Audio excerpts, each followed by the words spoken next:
अस्सलाम वालेकुम जी। देखिए आज का हमारा जो नेक्स्ट एडवांस इलेक्ट्रॉनिक्स का क्वेश्चन है ना, उसके ऊपर ये है हमारा क्वेश्चन। ये भी सिग्मा में है, ठीक है। सिग्मा में ही हम लोगों को कुछ नंबर्स दिए गए हैं और हम लोगों ने पिछला जो इससे प्रीवियस वीडियो लेक्चर में हम लोगों ने जो क्वेश्चन किया था वो भी सिग्मा और पाई के बारे में दिया गया था हमें, ठीक है। दो थे वहाँ पे, सिग्मा और पाई दोनों का था। यहाँ पे इस क्वेश्चन के अंदर ओनली सिग्मा है। तो आपको मैंने बताया था कि सिग्मा वाले क्वेश्चन को हम ऐसे करते हैं कि सिग्मा के अंदर जो वैल्यूज़ दी गई होती हैं ना, उनके ऊपर हमारे पास आउटपुट जो है वो 1 आती है। जैसे मैं आपको हर वीडियो में बताती हूँ कि हम लोग इनपुट्स कैसे लेते हैं। इनपुट्स लेने का तरीका होता है कि हमारे पास ना जो ये देखें, इनपुट लेने का मैं आपको हमेशा कहती हूँ कि 2 की पावर में आपने ना रख के देखना होता है। हमारी देखो 7 तक हमें नंबर तो नीचे तक चाहिए, 7 तक तो लाजमी चाहिए ना हमें, ठीक है। तो 7 तक कैसे आएगा, देखें 2 की पावर 2 करके देखें तो आंसर हमारे पास क्या आता है, वो 4 आंसर आता है, ठीक है। तो यानी कि हम लोग 4 के साथ हमारा काम नहीं चलेगा, हमें तो 5 7 भी चाहिए, 5 और 7 भी चाहिए, ठीक है। तो हम लोग क्या करेंगे, 2 की पावर में 3 रख के देखेंगे, यानी 3 इनपुट्स लेके देखेंगे, तब हमारा आंसर आ रहा है 8। तो 8 के अंदर 7 5 2 1 और 0 सारे आ रहे हैं, तो हम लोग 2 की पावर 3 यानी कि 3 इनपुट्स लेंगे हम लोग, ठीक है। तो ये देखें यहाँ पे हमने A B और C ये 3 इनपुट्स ले लिए हैं। उसके बाद ये देखें, ये भी आपको पता है यहाँ पे हमारे पास क्या होता है कि ये हमारे पास होता है 1, ठीक है। ये होता है हमारे पास 2, उसके बाद ये 3 4 5 ये देखें 0 से स्टार्ट होता है हमारा, 1 से नहीं स्टार्ट होता। 0 1 2 3 4, ठीक है, 5 6, देन हमारे पास आता है 7, ठीक है। तो ये देखें हम लोग जो है हमने लेनी है 0 के ऊपर आउटपुट 1 लेनी है, 1 के ऊपर आउटपुट 1 लेनी है, 2 पे लेनी, 5 पे लेनी और 7 पे लेनी है। देखें 0 हमारा ये है ना, तो 0 पे आउटपुट 1 आएगी। ये आउटपुट के लिए बनाते हैं। ये पहले 3 जो होते हैं हमारे पास टेबल के अंदर, ये इनपुट्स होती हैं, A B और C, ये तीनों इनपुट्स हैं। इनपुट्स कैसे लेते हैं, ये बाइनरी टेबल से लेते हैं। बाइनरी टेबल क्या होता है, कौन सा है, कैसे सीखना है, उसका यूज़ कैसे, उसको याद कैसे करना है, ये कंप्लीट वीडियो मैंने इसके ऊपर बनाई हुई है। सबसे पहला लेक्चर जो हमारा एडवांस इलेक्ट्रॉनिक्स का था, उसके अंदर मैंने सीक्वेंशियल सर्किट्स और कॉम्बिनेशनल सर्किट्स का डिफरेंस भी बताया था। हमने इस चैप्टर में क्या क्या पढ़ना है, सब चीज़ें वहाँ पे हमने डिटेल में डिस्कस की थी। वहीं पे आपको मैंने ये बाइनरी टेबल और ग्रे टेबल का कॉन्सेप्ट भी दिया था। आप अगर आपको नहीं पता कि इनपुट्स कैसे लेते हैं, आप वो लेक्चर जाके देखें, वरना आपको जब ये हमारी जो ये वाली वीडियो है, ये वाला लेक्चर जब कंप्लीट हो जाएगा तो लास्ट पे आपको यहाँ पे करके एक प्लेलिस्ट भी मिल जाएगी, ठीक है। या आप मेरे डिस्क्रिप्शन बॉक्स में देख लीजिएगा, वहाँ पे आपको इसका लिंक भी मिल जाएगा इस वीडियो का जिसकी मैं बात कर रही हूँ, ठीक है। अदरवाइज़ मैं यहाँ पे आपको जो है वो वीडियो का लिंक भी दे दूँगी। वीडियो का लिंक किस साइड पे मिलेगा, प्लेलिस्ट का आपको यहाँ पे ऑप्शन मिल जाएगा, ठीक है। आप उसको क्लिक करके डायरेक्ट प्लेलिस्ट पे या उस वीडियो पे जा सकते हो, ठीक है। अदरवाइज़ आपको पता है कि चैनल की प्लेलिस्ट जो है उसके चैनल के जब आप जाते हैं उसके पेज पे, वहाँ पे भी आपको प्लेलिस्ट का ऑप्शन मिलता है और प्लेलिस्ट के अंदर जाके आप लोग देख सकते हो। वहाँ पे कंप्यूटेशनल फिज़िक्स का भी सिलेबस जो है अपलोड हो रहा है। आप अपने अगर किसी ने वहाँ पे पढ़नी हो C++ कंप्यूटेशनल फिज़िक्स में, तो आप वो लेक्चर्स भी वहाँ से ले सकते हो। यहाँ पे इनपुट्स लेने का तरीका आपको वहाँ पे मिल जाएगा। खैर ये देखें, हमने इनपुट्स ले ली, आपको पता है बाइनरी टेबल में 0 1 0 1 0 1 पहले में आती है, दूसरी में 0 0 1 1 0 0 1 1 आता है, फिर 4 0 4 1 1 का डबल होता है 2, तो 2 2 आएंगे इसमें, और 2 का डबल होता है 4, तो इसमें 4 4 आ जाएंगे, ठीक है। उसके बाद हमारे पास जो होता है ना, देखें नेक्स्ट हमारे पास है कि हम लोग कह रहे थे कि 0 के ऊपर आउटपुट 1 आनी है। ये देखें 0 पे आउटपुट आ गई 1, 1 पे आउटपुट क्या होती है, 1 पे भी आउटपुट 1 होगी, क्योंकि सिग्मा का मतलब ही ये होता है कि आउटपुट इन नंबर्स पे 1 आनी है। तो 0 पे आउटपुट 1, 1 पे आउटपुट 1, फिर उसके बाद 2 पे भी आउटपुट 1 आएगी, ओके ना। उसके बाद हमारा क्या है, 5 है। तो देखें 3 और 4 पे 0 आया, लेकिन 5 पे जाके आ जाएगा दोबारा से 1 हमारा, ठीक है ना। उसके बाद 7 देखें, तो 7 के ऊपर भी हमारे पास जो है आउटपुट वो 1 आएगी, ये देखें, ठीक है ना। देखें 0 पे आउटपुट 1, 1 पे आउटपुट 1, उसके बाद हमारी है 2 पे आउटपुट 1, ठीक है। फिर उसके बाद है 5 पे आउटपुट 1 एंड लास्ट पे 7 पे आउटपुट हमारी जो है वो 1 आ रही है, ठीक है। तो इन सब पे हमारी आउटपुट जो है 1 आ गई, ठीक है। टेबल की समझ आ गई, ये आउटपुट में हम लोगों ने लिख दिया। इनके अलावा, इन नंबर्स के अलावा बाकी तमाम पे, जैसे 3 और 4 इसके अंदर नहीं था ना, 3, 4 और 6 नहीं है इसमें, तो उन सब के ऊपर ज़ीरोज़ आ जाएंगे। 3 पे 0, 4 पे 0 और ये 6 पे, ये इनकी बात कर रही हूँ, 6 पे ये 0, ठीक है। जब हमने टेबल बना लिया, उससे अगला हमारा काम होता है मिन टर्म बनाना। क्या होता है? मिन टर्म बनाना। मिन टर्म क्या होती है कि हम लोगों ने वो टेबल से ही निकालनी होती है। वो कैसे निकालते हैं? जहाँ जहाँ पे हम लोगों को आउटपुट पे 1 मिलता है ना, उसके पीछे वाली इनपुट्स को देखना होता है, उससे हम लोग यहाँ पे जो है वो लगाते हैं। ये देखें, यहाँ पे पहला 1 हमें कहाँ मिल रहा है? 0 पे मिल रहा है ना, तो इस 1 के पीछे देखें क्या है, A भी 0 है, B भी 0 है और C भी 0 है। 0 का मतलब होता है कि इनका कॉम्प्लीमेंट आएगा, A का कॉम्प्लीमेंट आएगा, B का कॉम्प्लीमेंट आएगा और C का कॉम्प्लीमेंट आएगा। क्यों? क्योंकि A भी 0 है, B भी 0 है, C भी 0 है। 0 का मतलब होता है कॉम्प्लीमेंट सिग्मा में, और उसका 1 का मतलब होता है कि सिंपल A B C आएंगे, ठीक है। यहाँ पे खैर हम अभी 0 0 की बात करें तो आएगा A का कॉम्प्लीमेंट, B का कॉम्प्लीमेंट, C का कॉम्प्लीमेंट। तो ये देखिए हमारी मिन टर्म में F आउटपुट है ना, इसलिए F से इसको रिप्रेजेंट करेंगे इस पूरी इक्वेशन को, तो ये आएगा A का कॉम्प्लीमेंट, B का कॉम्प्लीमेंट एंड C का कॉम्प्लीमेंट, ठीक है। नेक्स्ट 1 देखें, यहाँ पे आ रहा है 1 पे हमारा, उसके पीछे है 0 0 और 1, तो A 0, B 0 और C 1, तो A कॉम्प्लीमेंट, B कॉम्प्लीमेंट और C पे 1 है तो C ही आएगा। तो यहाँ पे देखें A complement, B complement, C ही आएगा। उसके बाद देखिए हमारा अगला 1 है, 1 के पीछे देखिए हमारे पास A 0 है, B 1 है, C 0 है, ठीक है। तो A का कॉम्प्लीमेंट, B वैसे ही और C का कॉम्प्लीमेंट, A का कॉम्प्लीमेंट, B वैसे ही और C का कॉम्प्लीमेंट। नेक्स्ट देखिए अगला 1 हमारे पास आ रहा है 5th पे जाके, क्योंकि सिग्मा में अगली टर्म हमें 5 पे आउटपुट दी हुई थी। 5 पे देखिए 1 आ रहा है, इसके पीछे क्या आ रहा है 1 0 1, तो 1 0 1 का मतलब है A ही रहेगा, B 0 है तो B कॉम्प्लीमेंट हो गया, C ही रहेगा, A B कॉम्प्लीमेंट और A B कॉम्प्लीमेंट और C। उसके बाद देखिए अगला 1 हमारा आ रहा है 7 पे जाके, ठीक है, 7 पे आ रहा है हमारा अगला 1, तो उसके पीछे देखिए आप क्या है, A 1 है, B 1 है और C भी 1 है, यानी A B और C आ जाएगा, कोई कॉम्प्लीमेंट नहीं है, A B और C आ जाएगा, ठीक है। सारे आपस में हो रहे हैं मल्टीप्लाई, ये भी तीनों मल्टीप्लाई हो रहे हैं, ये भी तीनों, ये भी तीनों, ये भी और ये भी, ठीक है। लेकिन ये मल्टीप्लिकेशंस आपस में क्या हो रही हैं, सम अप हो रही हैं, तो ये क्या है, सम ऑफ द प्रोडक्ट्स, यानी SOP की एक टर्म बन गई है, मिन टर्म बन गई है हमारे पास, ठीक है। उसके बाद देखिए हमारे पास जो है अगला स्टेप होता है के मैप्स का। मैंने आपको प्रीवियस जो क्वेश्चंस करवाए थे ना, उनके अंदर मैंने आपको के मैप बनाना नहीं सिखाया था, ठीक है, लेकिन इस क्वेश्चन के अंदर आपको मैं के मैप बनाना भी सिखा रही हूँ। जो हमारे पास पेपर्स हैं, यानी हम लोगों को जो क्वेश्चन पेपर में पूछा जाता है, वहाँ पे हम लोगों ने जो है के मैप लगाना ज़रूरी होता है। अच्छा, के मैप लगाना क्यों चाहिए हमें, क्यों ज़रूरी होता है, इसका फ़ायदा क्या है, क्यों हम लोग अपने सर्किट्स में इसको लगाते हैं, के मैप को यूज़ करते हैं, ठीक है। देखिए के मैप बनाना ना इसलिए ज़रूरी है बहुत ज़्यादा, क्योंकि ये देखिए ये हमारे पास है मिन टर्म। मिन टर्म में देखिए हमारे पास यूज़ हो रहा है A कॉम्प्लीमेंट, B कॉम्प्लीमेंट और C कॉम्प्लीमेंट। ये 3 क्या हो रहे हैं, गेट्स आपस में मल्टीप्लाई हो रहे हैं। यहाँ पे भी 3 मल्टीप्लाई हो रहे हैं, यहाँ पे भी 3 मल्टीप्लाई हो रहे हैं, ये भी 3 और ये भी 3, ठीक है। 3 3 की मल्टीप्लिकेशन आ रही है, यानी गेट्स ज़्यादा यूज़ होंगे अगर हम टेबल से डायरेक्ट मिन टर्म को ही यूज़ करके अपना सर्किट डिज़ाइन करने की कोशिश करते हैं, के मैप को यूज़ नहीं करते तो। लेकिन के मैप को यूज़ करने से हमारे गेट्स की बचत हो जाती है, यानी जो हमने सर्किट डिज़ाइन करना हो ना, उसमें हमें कम से कम गेट्स लगाने पड़ते हैं।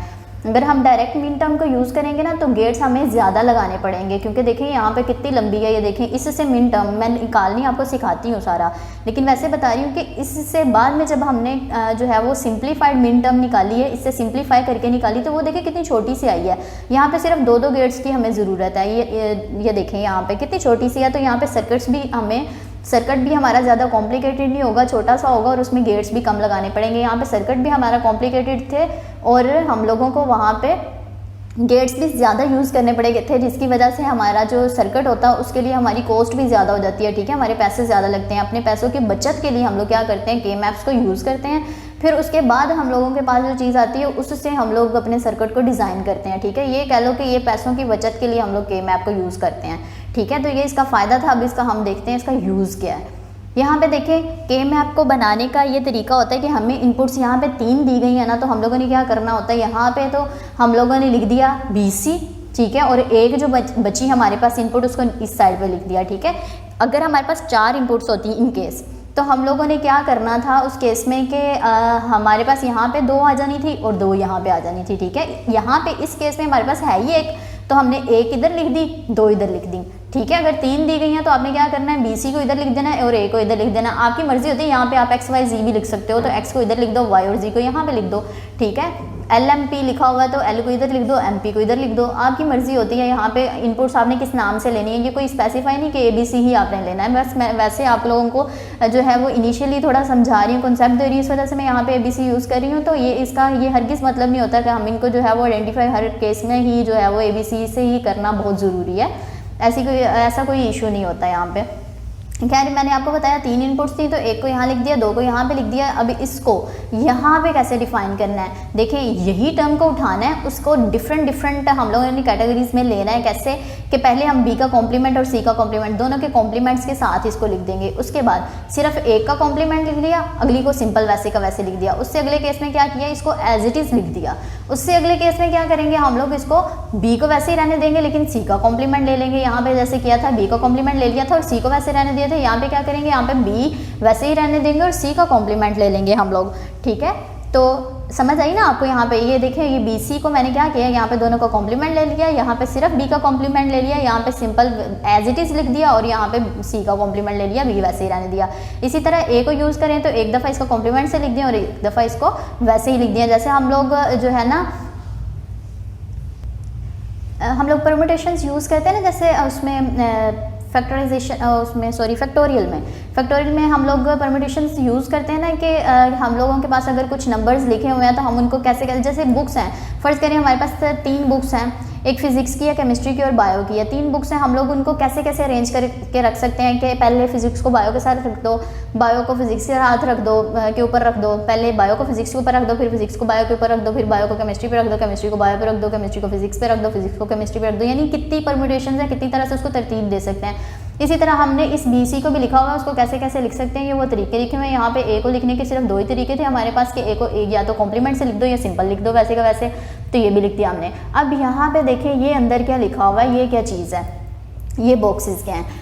ये देखें यहाँ पे ना हमारे पास होता है कि हम लोग नंबरिंग इन बॉक्सेस की कैसे स्टार्ट करते हैं। नंबर्स बनेंगे टोटल कितने, ये देखें हमारे पास जितनी ये नीचे तक जा रही हैं, ये देखें 0 से स्टार्ट होती है, 0 1 2 3 4 5 6 7, कितने हुए टोटल 8 हो गए ना हमारे पास, यहाँ से लेके यहाँ तक, क्योंकि 0 से स्टार्ट हो रहा है तो यहाँ तक टोटल 8 नंबर्स बन रहे हैं, तो हमने बॉक्सेस भी 8 ही बनाने होंगे, 1 2 3 4 5 6 7 और 8। लेकिन इनकी नंबरिंग स्टार्ट करते हैं ना जो हम, वो ऐसे स्टार्ट करते हैं, 0 वाला बॉक्स ये होता है हमारे पास, ठीक है, 1 वाला बॉक्स हमारे पास ये वाला होता है, ठीक है, लेकिन 2 वाला ये नहीं होता, ठीक है। ये याद रखना है आपने, क्योंकि इसी में गड़बड़ होती है, इनकी नंबरिंग बच्चे गलत कर देते हैं तो आपका पूरे का पूरा जो के मैप है वो गलत हो जाता है, ठीक है, और सर्किट बजाय सिंप्लीफाई होने के और कॉम्प्लेक्स हो जाता है, ठीक है। तो ये नंबरिंग याद रखनी है आपने कि किस तरह से हम इनकी नंबरिंग कर सकते हैं,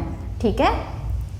तो 2 जो होता है ना हमारा, वो 2 यहाँ पे आता है, ठीक है, फिर आता है यहाँ पे 3, यानी हमने नंबर शुरू यहाँ से करना है, 0 1 और फिर यहाँ पे आता है 2, फिर आता है 3, कैसे 0 1 2 और देन 3, ठीक है। इसी तरह यहाँ पे नीचे भी 4 5, फिर इधर आना है 6 और ये आ जाएगा हमारा 7 वाला बॉक्स, ठीक है। बॉक्स की नंबरिंग बता रही हूँ हमने कैसे करनी है। ये 0 है, यानी यहाँ पे 0 की आउटपुट यहाँ पे लिखी जाएगी, 1 वाले की आउटपुट यहाँ पे लिखी जाएगी, 2 वाले की आउटपुट यहाँ नहीं लिखनी, यहाँ पे लिखी जाएगी, ठीक है। फिर 3 वाले की आउटपुट यहाँ पे, 4 वाले की, ये जो 4 लिखा हुआ है ना 4th वन, इसकी आउटपुट यहाँ आएगी, 5th वाले की आउटपुट यहाँ पे आएगी, 6th वाले की आउटपुट फिर यहाँ पे आनी है, ठीक है। इसके फौरी बाद नहीं आनी, इस साइड से आएगी इधर को, ठीक है। यानी ये कह लो कि इस साइड से इधर को जाना है, इस साइड से इधर को आना है, ठीक है। यूँ हमने फोल्ड करना है एक बुक की तरह इसको, 0 1 2 3 4 5 6 7, ओके। इस तरह आपने इन बॉक्सेस को नंबरिंग देनी है, सीक्वेंस से नहीं देनी, ठीक है। ये तरतीब याद रखिएगा।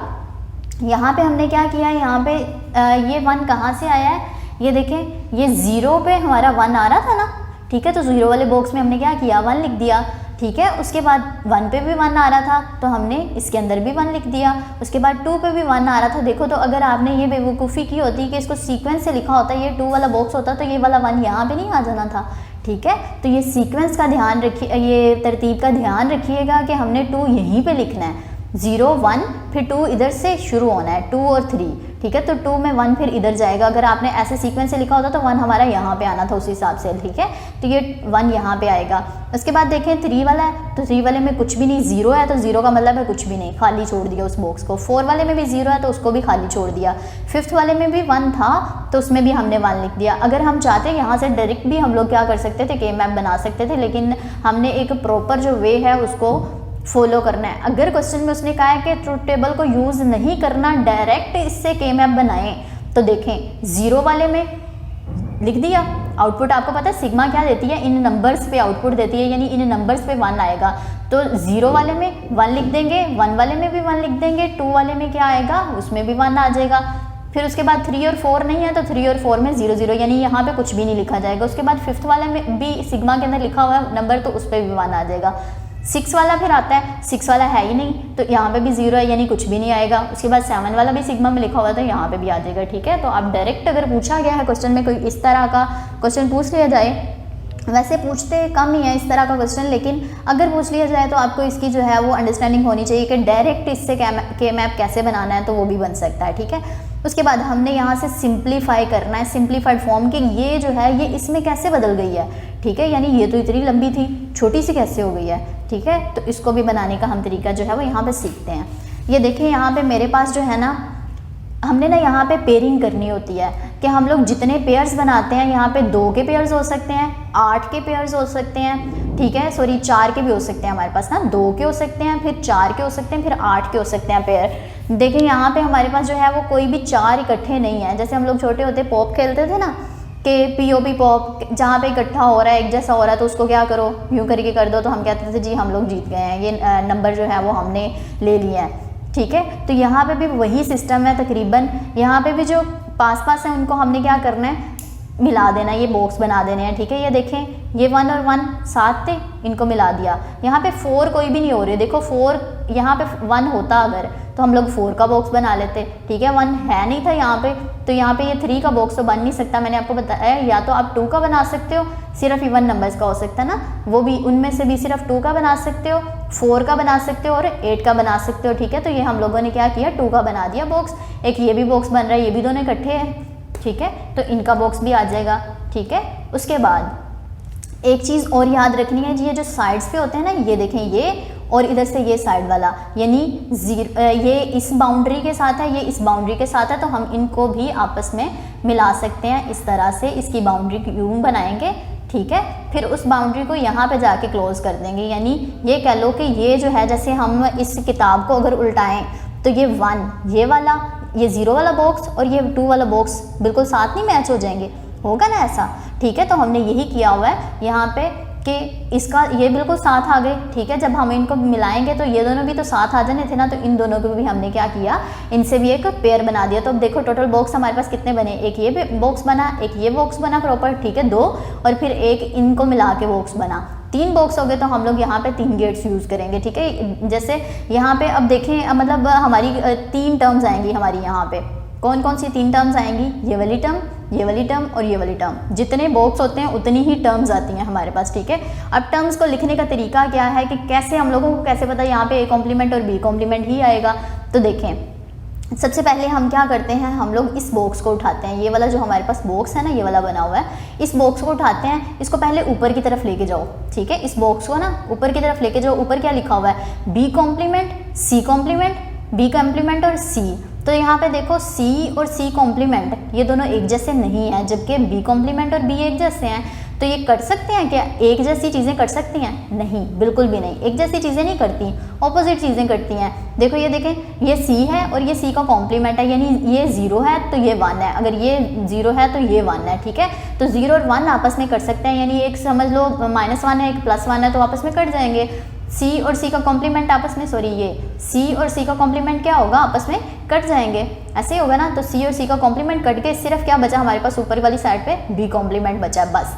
अब इसको इस साइड पे जो है ना वो थोड़ा सा प्लेस करें, इस साइड पे लेके आएंगे तो इस साइड पे क्या लिखा होगा आपके पास, ए कॉम्प्लीमेंट लिखा हुआ है, ठीक है, ए कॉम्प्लीमेंट लिखा हुआ है ना, ऊपर क्या बचा था बी कॉम्प्लीमेंट, इस साइड पे क्या बचा ए कॉम्प्लीमेंट, तो देखिए हमने क्या लिख दिया ए कॉम्प्लीमेंट और बी कॉम्प्लीमेंट, सी जो था वो सी कॉम्प्लीमेंट के साथ खत्म हो गया था, ठीक है, तो ये हमारे पास ए कॉम्प्लीमेंट बी कॉम्प्लीमेंट आ गया। नेक्स्ट देखिए अगला बॉक्स उठा लें, ये वाला बॉक्स ले लें, इस बॉक्स को भी ऊपर लेके जाएं, ऊपर लेके जाएंगे तो क्या है बी कॉम्प्लीमेंट और ये बी है, ठीक है, ये दोनों अपोजिट है ना, तो ये कटिंग हो जाएंगे और क्या बचेगा सिर्फ सी बचेगा यहाँ पे। अब इसको इस साइड पे लेके आए, इस साइड पे लेके आए तो क्या है ए है, ऊपर सी बचा था, ए और सी लिख दिया, ओके हो गया। अब देखें ये वाला बॉक्स है और ये वाला बॉक्स है हमारे पास, ठीक है, इनको भी क्या करें, इनको ऊपर लेके जाएं, इनके ऊपर क्या लिखा हुआ है, इसके ऊपर लिखा हुआ है बी कॉम्प्लीमेंट सी कॉम्प्लीमेंट और इसके ऊपर लिखा हुआ है बी सी कॉम्प्लीमेंट, तो ये देखें सी कॉम्प्लीमेंट तो सेम है, बी कॉम्प्लीमेंट और बी ऑपोजिट है, तो ये दोनों आपस में कैंसिल हो जाएंगे, सिर्फ सी कॉम्प्लीमेंट ऊपर बचेगा। फिर इसको इस साइड पे लेके आओ,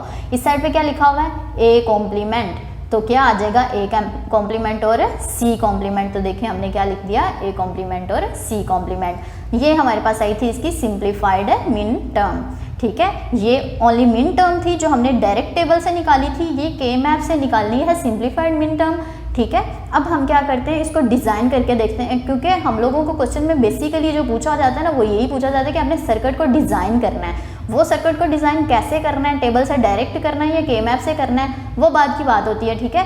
के मैप से करने का नुकसान होता है क्योंकि हमें गेट्स ज़्यादा लगाने पड़ते हैं, ठीक है, ये भी मैं आपको बताती हूँ कैसे ज़्यादा लगाने पड़ेंगे, और जो है ना टेबल से करेंगे तो ज़्यादा लगाने पड़ेंगे, के मैप को यूज़ करके सिंप्लीफाइड टर्म से निकालेंगे तो हमें गेट्स सर्किट के अंदर कम लगाने पड़ेंगे, हमारी डिज़ाइनिंग जो होगी कॉम्प्लिकेटेड नहीं होगी बल्कि सिंप्लीफाई हो जाएगी। यहाँ पे देखें, अगर ये देखो, अगर यहाँ पे देखो, अगर मैं यहाँ पे लगाती तो मुझे कितने गेट्स लगाने पड़ने थे, इनके लिए एक एंड गेट लगाना पड़ना था, एक एंड गेट इनके लिए लगाना पड़ना था, एक इनके लिए 3 हो गए, इनके लिए 4 और इनके लिए 5 हैंड गेट्स लगाने पड़ने थे, ऐसा ही है ना। और गेट तो आपको पता है एंड पे लगना ही लगना था, तो यहाँ पे देखो मैंने कितने लगाए हुए हैं, 3 लगाए हुए हैं एंड गेट। क्यों ऐसा मैंने क्यों किया है, क्योंकि मैंने इसको सिंप्लीफाई कर लिया था। यहाँ पे मुझे एक गेट इसके लिए लगाना पड़ेगा एंड एक इसके लिए, एक इसके लिए, 3 गेट्स सिर्फ लगाने पड़ेंगे। ये देखो तो बचत हो गई ना, 2 गेट्स देखो हमारे बच गए। तो यहाँ पे देखिए नेक्स्ट हम लोग क्या करेंगे, हमारे पास जो है वो मिन टर्म क्या लिखी हुई है यहाँ पे, वो है हमारे पास, यहाँ ना हम लिख लेते हैं ताकि बार बार हम लोगों को उसको देखना ना पड़े। F is equal to A complement B complement, ठीक है, plus A C plus A complement C complement. देखें A complement B complement A C और ए कॉम्प्लीमेंट सी कॉम्प्लीमेंट, बिल्कुल वही टर्म लिखी है मैंने, ठीक है। अब हम इसको उठा देते हैं, तो इसको देखें आप, यहाँ पे अब हमने डिज़ाइनिंग करनी है। अब समझ आ गई ना कि आपने के मैप क्यों बनाना होता है, के मैप ज़रूरी होता है, उसने पेपर में पूछा है या नहीं पूछा, आप बना दें, ठीक है, के मैप बना दें आप, के मैप बनाना ज़रूरी होता है, ठीक है, आप बनाया करें के मैप, उससे हमारे सर्किट्स की बचत, मतलब सर्किट जो है ना वो सिंप्लीफाई हो जाता है, गेट्स की बचत हो जाती है कि हम लोग जो है वो हमारे पैसे कम लगते हैं, गेट्स कम लगाएंगे हम लोग उसमें, अगर हम लोगों ने के मैप्स यूज़ किए हुए होंगे। तो ये देखें टाइम की भी बचत हमारी और पेज भी कम लगेगा। देखें यहाँ पे हम लोगों को इन्वर्टर तो 3 ही लगाने पड़ने हैं, क्योंकि ए का भी कॉम्प्लीमेंट है, बी का भी कॉम्प्लीमेंट है इसके अंदर है, और सी का कॉम्प्लीमेंट भी इसके अंदर है, ठीक है। तो ए बी और सी तीनों इन्वर्टर्स तो लगाने ही पड़े हैं हमें। पहली थी हमारी ए कॉम्प्लीमेंट बी कॉम्प्लीमेंट, तो देखिए हम लोगों ने क्या किया, यहाँ से इसको, आपको पता है ऊपर ए होता है, लेकिन इन्वर्टर के बाद यानी नोट गेट लगाने के बाद क्या होता है, ए कॉम्प्लीमेंट में बदल जाता है, तो नीचे ए कॉम्प्लीमेंट आ गया। तो देखिए हमने, हमारे पास था ए कॉम्प्लीमेंट बी कॉम्प्लीमेंट, तो हमें इसको इस लाइन से अटैच करेंगे, ठीक है, बी से अटैच, सॉरी ए से अटैच नहीं करेंगे, ए कॉम्प्लीमेंट से अटैच करेंगे। तो ये हमने ए कॉम्प्लीमेंट से अटैच कर दिया, इसी तरह इसको भी बी कॉम्प्लीमेंट से अटैच करेंगे, ये आ गया। दोनों क्या हो रहे हैं, मल्टीप्लाई हो रहे हैं, तो हमने आगे एंड गेट लगा दिया। आपको पता है एंड गेट इन चीज़ों को मल्टीप्लाई करता है, ठीक है, इनपुट्स को मल्टीप्लाई करता है। तो हमने क्या किया, यहाँ पे इनको मल्टीप्लाई करने के लिए आगे एंड गेट लगा दिया। तो एंड गेट का मतलब होता है मल्टीप्लाई करना, तो आउटपुट पे हमें इनका मल्टीप्लिकेशन का प्रोडक्ट मिल जाएगा, ए कॉम्प्लीमेंट बी कॉम्प्लीमेंट, ठीक है ना। उसके बाद देखिए नेक्स्ट हमारा क्या है, नेक्स्ट हमारे पास है कि ये देखें ए और सी है ना, ठीक है। तो यहाँ पे देखें हम इसको ए से अटैच करेंगे, एक कॉम्प्लीमेंट वाली वायर से अटैच इसको नहीं करेंगे, ए से करेंगे। ये देखें ये ए से कनेक्ट कर दिया हमने। उसके बाद हमने किससे करना है, सी से करना है। तो ये देखिए हमने सी से कनेक्ट कर दिया, ये सी से कनेक्ट हो गया, ठीक है। तो आउटपुट पे हमें क्या मिलेगा, प्रोडक्ट इनका जो भी हमने इनपुट दिया है, तो ए सी दोनों मिल जाएंगे। ठीक है। उसके बाद अगला है ए कॉम्प्लीमेंट और सी कॉम्प्लीमेंट। तो देखो इसको भी हमने ए कॉम्प्लीमेंट से मिलाया हुआ है, ठीक है, और इसको हमने सी कॉम्प्लीमेंट से मिलाया है। आउटपुट पे हमें ए कॉम्प्लीमेंट और सी कॉम्प्लीमेंट दोनों मिल जाएंगे। उसके बाद देखिए हमारे पास नेक्स्ट है कि ये प्रोडक्ट्स तो आ गए, ये भी आ गया ए कॉम्प्लीमेंट, बी कॉम्प्लीमेंट भी आ गया, ए सी भी आ गया, ए कॉम्प्लीमेंट और सी कॉम्प्लीमेंट भी आ गया, ठीक है। अब हमारा है कि इनको हमने सम भी करना है। सम के लिए आपको पता है क्या करना पड़ता है, और गेट लगाना पड़ता है, तो हमने आगे लगा दिया और गेट। और गेट का काम होता है इन चीज़ों को सम करना, जितनी भी इनपुट्स और गेट के अंदर एंटर हो रही हैं, आउटपुट पे हमें उन सब का सम मिलता है। तो हमारे पास क्या हो जाएगा यहाँ पे A complement B complement plus A C plus A complement C complement, यहाँ पे ये मिलेगा, तो ये एफ के बराबर, तो हम आउटपुट पे सिंपली एफ लिख देते हैं। ओके हो गया। ये आज का हमारा था जो सर्किट। इसी तरह के मैं पहले भी बहुत से सर्किट्स पे मैं बना चुकी हूँ, डिजिटल सर्किट्स की डिज़ाइनिंग आपको सिखा चुकी हूँ। एक लेक्चर के अंदर मैंने आपको 2 मेथड्स भी सिखाए थे उसको बनाने के ना, डिजिटल सर्किट को डिज़ाइन करने के। तो आप चाहो तो उसको भी देख सकते हो, उस वाले डिजिटल सर्किट को, उस वाले लेक्चर को भी, ठीक है।